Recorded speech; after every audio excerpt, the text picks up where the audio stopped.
may comment ang isang subscriber natin. Ang sabi niya,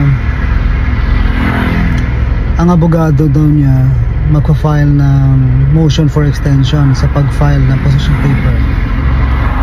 Kung okay ba yung ganun? Well, sa 2011 NLRC rules, no, sa Rule 5, hindi naman siya kasama sa prohibited pleadings. Pero may mga arbiter kasi na mahigpit, no? Kasi discretion ng arbiter yun eh. Kapag mahigpit yung arbiter, pwede ma-dismiss without prejudice siya kung complainant. Ngayon, may remedy naman yan, pero hanggat maaari, kung may sinabi si arbiter na time to file position paper, mas maganda talaga na ipa-file mo.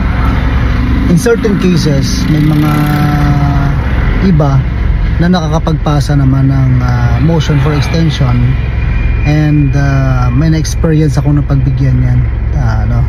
Tapos nung hindi naman ginrant, nung nag-file sila ng kanilang position paper, afterwards nilagyan nila ng motion for leave to admit position paper. So yung ibang arbiter pinagbibigyan yung ganon, pero I cannot say for sure na in all cases pagbibigyan. God bless.